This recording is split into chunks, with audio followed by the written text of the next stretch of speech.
मानवी प्रयत्नाने किंवा देवाच्या सामर्थ्याने आपण आपले ध्येय साध्य करू शकतो. देवाच्या सामर्थ्यावर अवलंबून राहणे हा सर्वोत्तम पर्याय आहे. देवावर विश्वास ठेवणे म्हणजे त्याच्यावर पूर्णपणे अवलंबून राहून कार्य करणे निवडणे. काय आम्ही देवाचे सामर्थ्य अनुभवलेले आहे?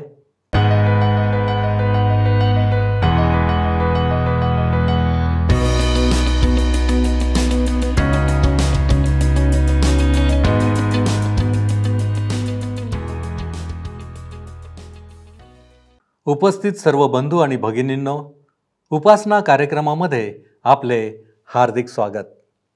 प्रियांनो, अनेक वेळा आलेल्या प्रत्येक संकटाकडे किंवा कोणत्याही परिस्थितीकडे पाहताना मनुष्याची अवस्था भयप्रद असते आणि स्वतःच्या उणीवांकडे पाहण्याचा कल जास्त असतो. मागील अध्ययनात आपण गिदोनाचे पाचारण अभ्यासत होतो. आज आपण पुढे पाहत असताना काय गिदोन ते पाचारण स्वीकारू शकला? देवाची योजना इस्रायल लोकांसाठी काय होती? इत्यादी गोष्टी आजच्या अध्ययनात आपण पाहणार आहोत.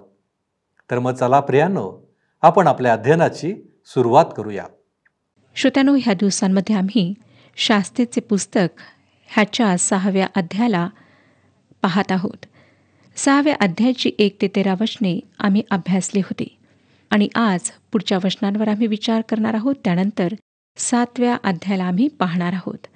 आम्ही पाहिलं होतं श्रोत्यांनो की कशाप्रकारे परमेश्वराच्या दूताने गिदोनाला दर्शन दिले आणि त्याला म्हटले की हे बलवान वीरा, परमेश्वर तुझ्याबरोबर आहे.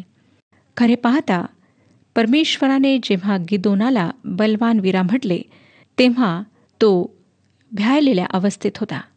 तो बलवान आम्हाला आढळत नाही, कारण त्याला शत्रूंची भीती वाटत होती.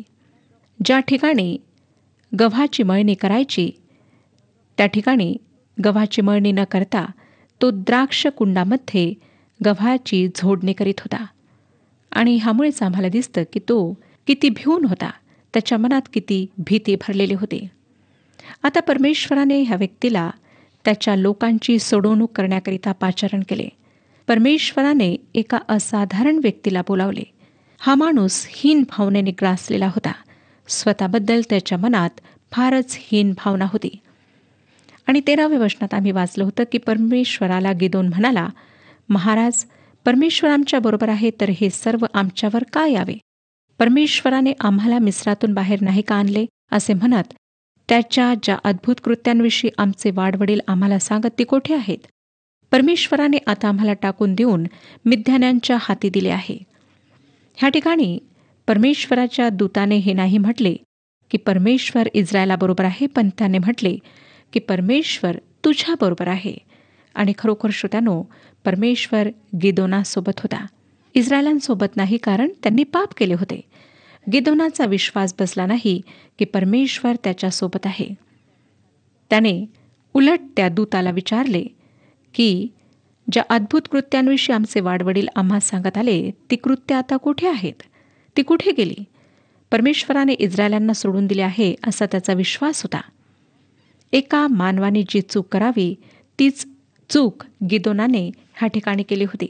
आणि खरोखर परमेश्वराने त्यांना सोडले नव्हते, परंतु त्यांनी मात्र परमेश्वराला सोडले होते. गिदोन आपल्या अंतकरणातील सर्व दुःखांची उजळणी करू लागला. तो जे काही बोलत होता ते सर्व खरे होते. आता 14वं वचन वाचूया. शास्त्रेचे पुस्तक 6वा अध्याय आणि 14वे वचन.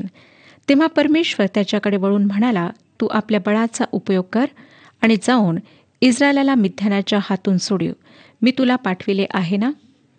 ह्याद्वारेच गिदोनाला परमेश्वराने पाचारण केले आणि त्याला एवढी मोठी जबाबदारी सोपवली. फारच धैर्याची आवश्यकता असणारी कामगिरी त्याच्यावर सोपविण्यात आली. हे लक्षात घेण्यासारखे आहे श्रोत्यांनो की ह्या वेळेपर्यंत सुद्धा त्याने परमेश्वरावर विश्वास ठेवला नाही. तो 15व्या वचनात पहा काय म्हणतो. तो त्याला म्हणाला, प्रभू, इस्रायलाला मी कसा सोडविणार? माझे कुळ मनश्य वंशात सर्वात दरिद्री आहे. तसंच मी आपल्या वडिलाच्या घराण्यात अगदी कनिष्ठ आहे. स्वतःच्याच विचारात गिदोन जे स्थान प्राप्त करतो त्याकडे लक्ष द्या. परिणामस्वरूप त्याने म्हटले की निश्चितच तू मला असे करण्यास सांगणार नाही. मी इस्रायल राष्ट्राचा रहिवासी आहे आणि मिद्यानांच्या अधिकारात आहे. मिस्री लोकांच्या दास्यात राहणे त्यांच्याकरिता भयंकर आणि लज्जास्पद होतेच होते, परंतु त्याहीपेक्षा ह्या भटकणाऱ्या जमातीच्या मिद्यानांच्या दासत्वात राहणे अति भयंकर होते.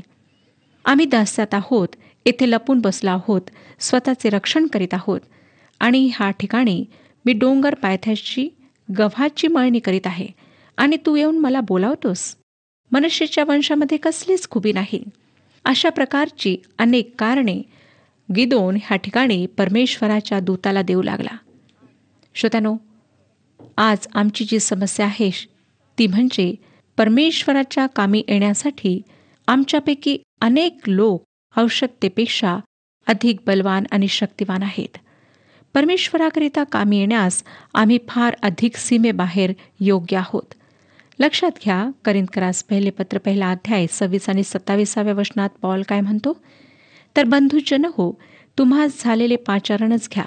तुमच्यामध्ये जगाच्या दृष्टीने ज्ञानी, समर्थ, कुलीन असे पुष्कळ जण नाहीत, तरी ज्ञानास लाजवावे म्हणून देवाने जगातील जे मूर्खपणाचे ते निवडिले, आणि जे बलवान ते लाजवावे म्हणून देवाने जगातील जे दुर्बळ ते निवडिले. ह्या सर्व शास्त्यांना परमेश्वराने स्वतःच्या कार्याकरिता उपयोगात आणले. ह्या कारणास्तव नाही श्रोत्यानो की ते योग्य होते, ते निपुण होते आणि इतरांपेक्षा वरचढ होते. हे वाक्य ऐकून आपणास उत्साह मिळतो का? तुम्हाला माहीत आहे का की आमच्यापैकी पुष्कळांचा उपयोग परमेश्वर का करून घेत नाही? आम्ही अधिक बलशाली, अधिक सामर्थ्य आहोत म्हणून आमच्यापैकी काही जणांमध्ये परमेश्वराच्या कामी येणाऱ्या योग्यतेपेक्षाही अधिक योग्यता आहे, आणि त्या बाबतीत आम्ही गर्व करतो, घमंड करतो. लक्षात ठेवा श्रोतानो की परमेश्वर नम्र लोकांना उपयोगात आणतो. करिंथकरास पहिले पत्र 1 अध्याय 28 आणि 29 वचने सांगतात, आणि जगातील जे हीन, दीन, जे धिक्कारलेले व जे शून्यवत अशांना देवाने ह्याकरिता निवडिले की जे आहे ते त्याने रद्द करावे, म्हणजे देवासमोर कोणाही मनुष्याने अभिमान बाळगू नये. श्रोत्यानो, परमेश्वराने पवित्र शास्त्रात आम्हाला दिसतं की नम्र लोकांना आपल्या कार्याकरिता उपयोगात आणले. त्याने गर्विष्ठ, घमंडाने भरलेल्या लोकांना उपयोगात आणले नाही. आज परमेश्वराची हीच इच्छा आहे की आमच्यातील प्रत्येक व्यक्तीने नम्र व्हावे, स्वतःला त्याच्या हातात त्याच्या कार्याकरिता समर्पित करावे, आणि तेव्हाच खऱ्या अर्थाने परमेश्वर आमचा उपयोग करून घेऊ शकतो.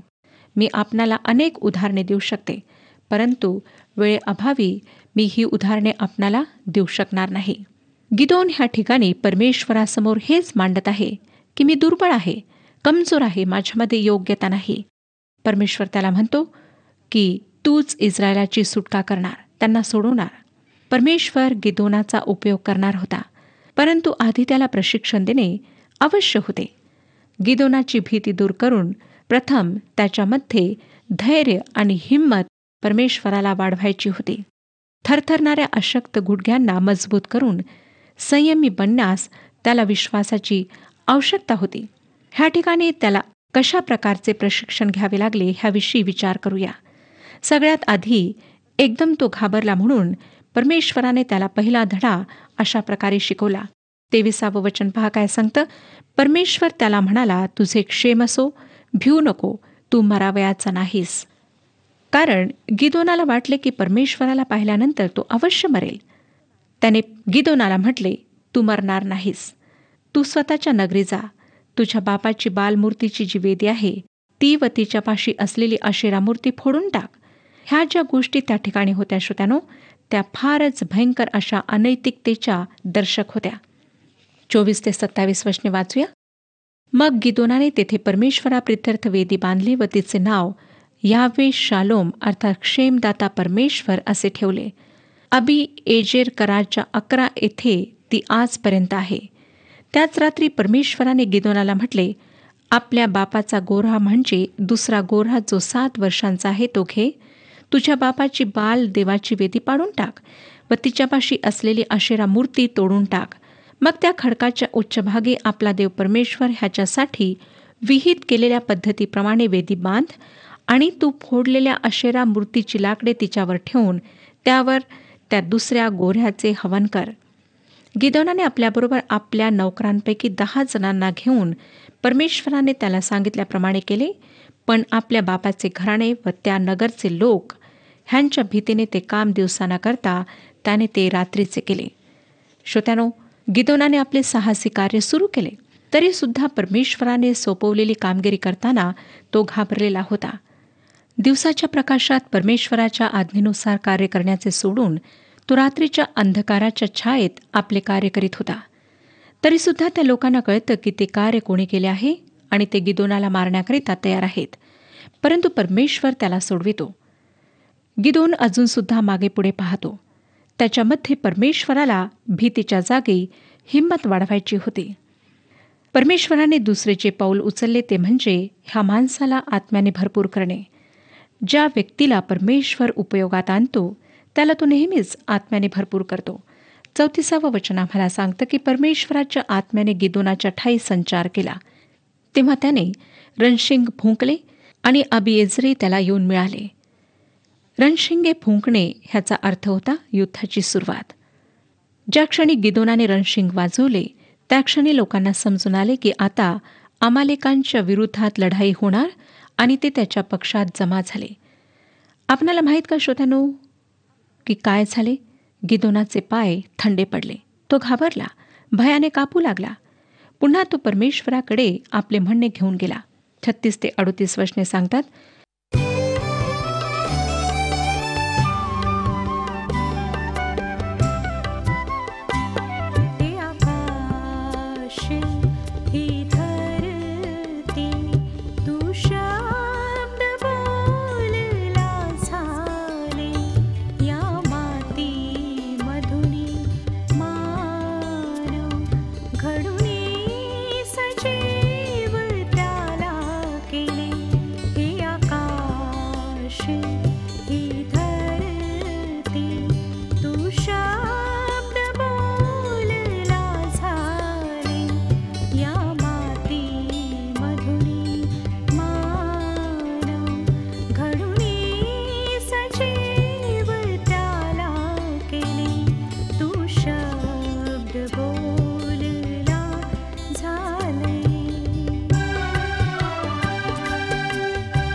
मग गिदोन देवाला म्हणाला, तू आपल्या वचनाप्रमाणे माझ्या हस्ते इस्रायलाचा उद्धार करणार असलास तर पहा, मी हा खळ्यात कातरलेली लोकर ठेवतो व रात्री तिच्यावर मात्र दहीवर पडून सर्व जमीन कोरडी राहिली तर तुझ्या वचनाप्रमाणे माझ्या हस्ते तू इस्रायलांचा उद्धार करणार आहेस हे मला कळेल.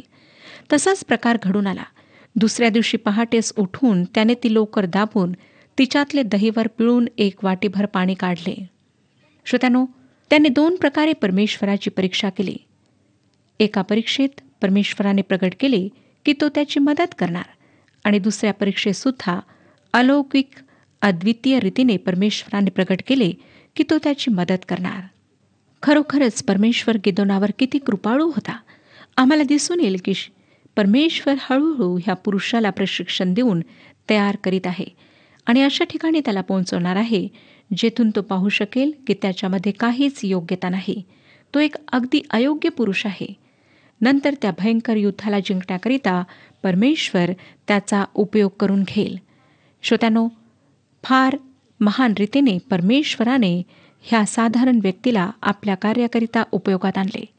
परमेश्वर एका विशिष्ट निश्चित रूपाने ह्या पुरुषाच्या जीवनात कशाप्रकारे कार्य करतो हे आपण आता 7व्या अध्यायात पाहूया.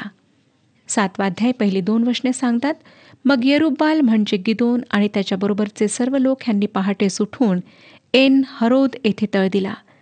त्यांच्या उत्तरेस मोरे टेकडीजवळील खोऱ्यात मिद्यानाची छावणी होती.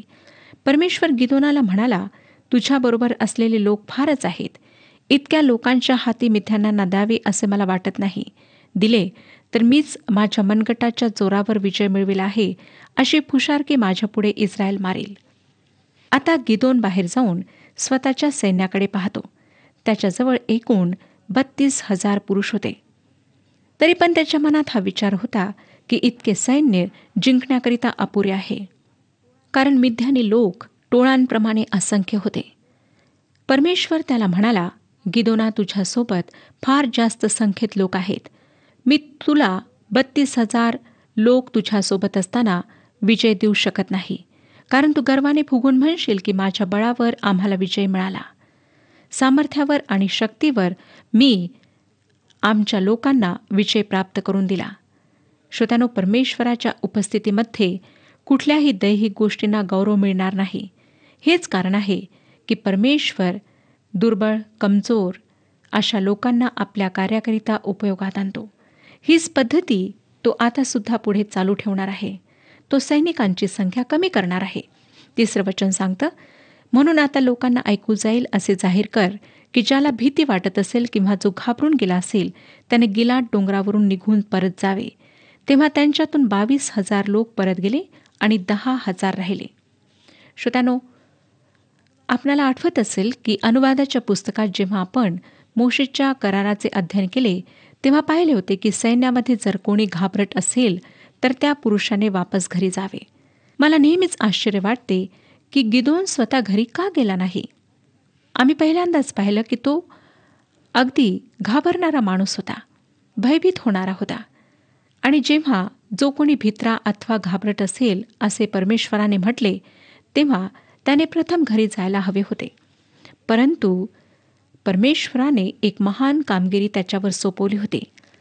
आता आम्हाला दिसतं की गिदोनाजवळ फक्त 10,000 पुरुष होते आणि कोणालाही घाबरून सोडण्यासाठी तितके लोक पुरेसे होते. परंतु परमेश्वर म्हणतो, अजूनही तुझ्यासोबत अधिक पुरुष आहेत. मला त्यांची संख्या कमी करावी लागेल. 5 ते 7 वचने पहा काय सांगतात. त्याप्रमाणे त्याने लोकांना पाणवठ्यावर नेले. तेव्हा परमेश्वर गिदोनाला म्हणाला, कुत्रा जिभेने पाणी चाटून पितो त्याप्रमाणे जो पाणी पिईल त्याला बाजूला काढ. तसेच गुडघे टेकून जो पिईल त्याला बाजूला काढ. जे तोंडाशी हात नेऊन पाणी चाटून प्याले ते 300 भरले. बाकीचे लोक गुडघे टेकून पाणी प्याले. तेव्हा परमेश्वर गिदोनाला म्हणाला, चाटून पाणी पिणाऱ्या ह्या 300 लोकांकरवी मी तुमचा बचाव करीन आणि मिद्यानाला तुझ्या हाती देईन. बाकीच्या लोकांनी आपल्या ठिकाणी जावे. आपल्याला माहीत आहे का श्रोत्यानो की ह्या ठिकाणी आमच्याकरिता काय पाठ आहे. हा दैवी निवडणुकीचा आणि मानवाची स्वतंत्र इच्छा ह्याविषयीचा एक उत्तम पाठ आहे. ह्याच प्रकारे ते मिळून कार्य करतात.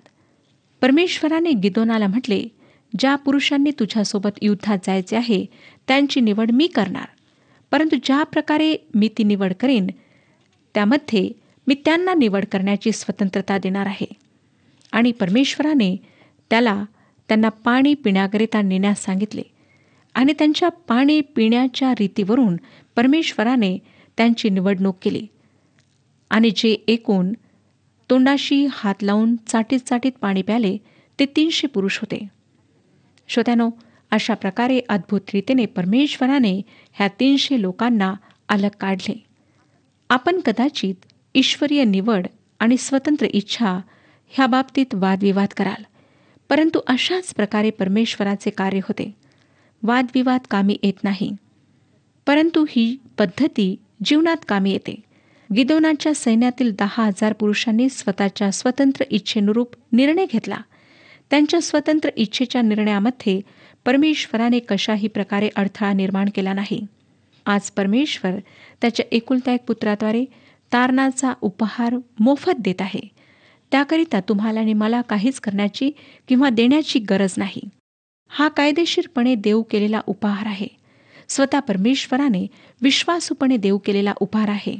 तो म्हणतो योहान कृशुभवर्तमान 6 अध्याय आणि 37 वचनात की पिता जे मला देतो ते सर्व माझ्याकडे येईल आणि जो माझ्याकडे येतो त्याला मी मुळीच घालवून देणार नाही.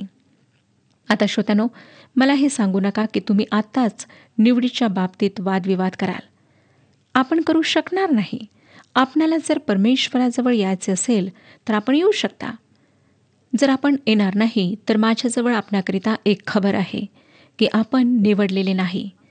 जर आपण येता तर माझ्याजवळ आपणाकरिता खबर आहे की आपण निवडलेले आहात. श्रोत्यानो, अशाच प्रकारे परमेश्वर कार्य करतो.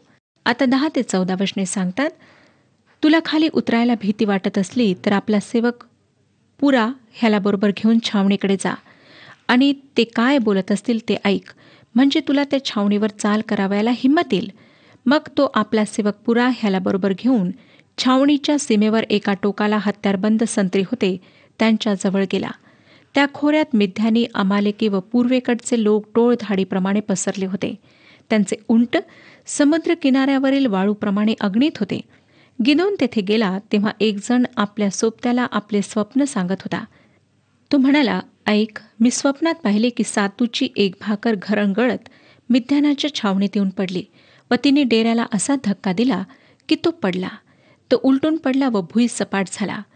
त्याच्या सोबत्याने उत्तर दिले, योआशाचा मुलगा गिदोन ह्या इस्रायली पुरुषाची ही तलवार होय, दुसरे काही नव्हे. त्याच्या हाती देवाने मिद्यान व त्याचे सर्व सैन्य दिले आहे. श्रोत्यानो, युद्धामध्ये प्रवेश करण्याआधी गिदोनाने दिलेला हा शेवटला पाठ आहे. तो छावणीच्या अगदी किनाऱ्यावर जाऊन 2 सैनिकांमधील वार्तालाप चोरून ऐकतो.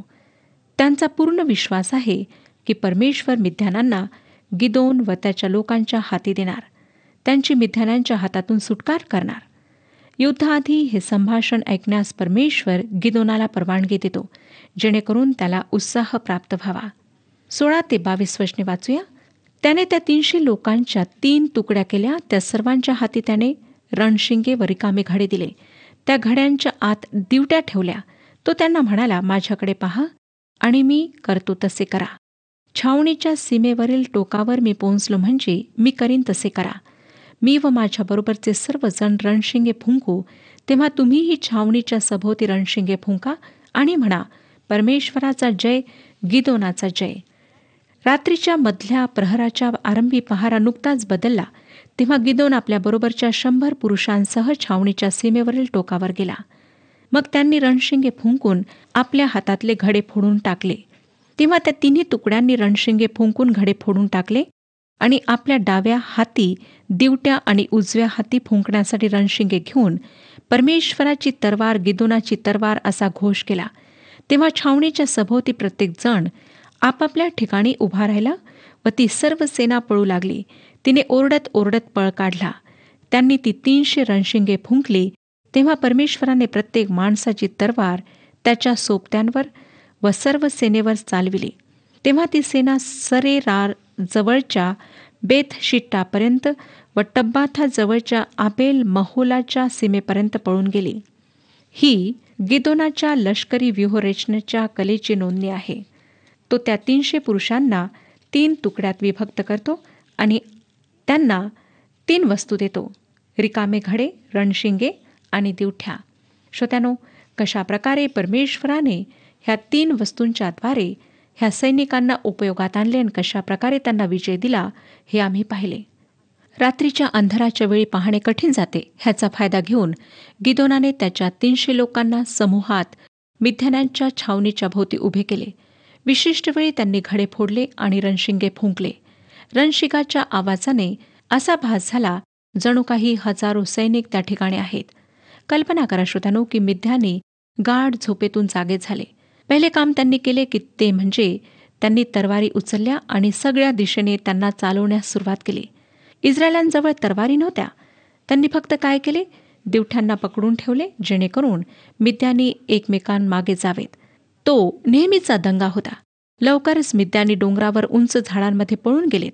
ह्यामुळे गिदोनाला आणि इस्रायलांना फार मोठा विजय प्राप्त झाला. त्यांनी रणघोष करून त्यास पळून लावले. परमेश्वराने प्रत्येक माणसाची तरवार त्याच्या सोबत्यांवर व सर्व सेनेवर चालवली. त्यांना परमेश्वराने मोठा विजय प्राप्त करून दिला. श्रोत्यानो, ह्याद्वारे जे आत्मिक पाठ आम्हाला शिकायला मिळतात ते आम्ही पुढच्या अध्ययनामध्ये अभ्यासणार आहोत. तर पुढच्या कार्यक्रमात अवश्य भाग घ्या. परमेश्वर आपणा सर्वांस आशीर्वाद देवो. हा कार्यक्रम आपणास आवडला काय? आता आम्हाला एक मिस कॉल करा आणि आपण पुढील विजेता होऊ शकता.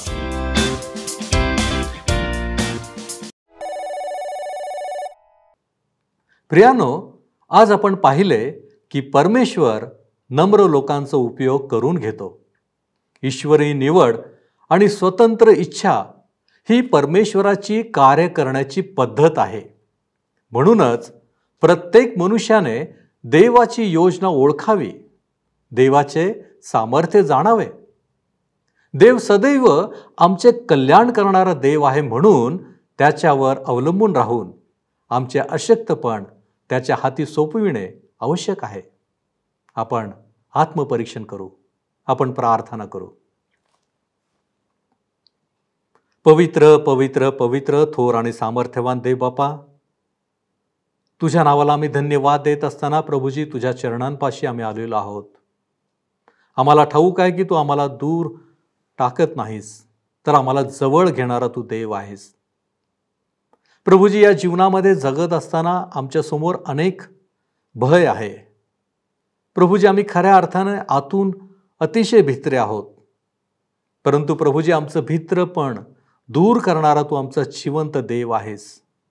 आणि म्हणूनच बापा, आम्ही तुझ्यावरती, केवळ तुझ्यावरती विसंबून राहण्याचा प्रयत्न करीत आहोत. तू आम्हाला सहाय्य कर की जेणेकरून या जगामध्ये जगत असताना आम्ही केवळ तुझं भय बाळगावं आणि प्रभूजी, तुझ्या इच्छा आम्ही परिपूर्ण कराव्या. प्रभू, आम्हाला ठाऊक आहे तू आम्हाला योग्य मार्गावरती चालवणारा आमचा जिवंत देव आहेस. आणि म्हणून तुझ्या नावाला आम्ही धन्यवाद देतो आणि या सर्व विनंत्या, या मागण्या येशू ख्रिस्त आमचा प्रभू याच्याद्वारे करतो, म्हणून तू ऐक. आमेन. ख्रिस्ताची शांती तुमच्या अंतःकरणात राज्य करो.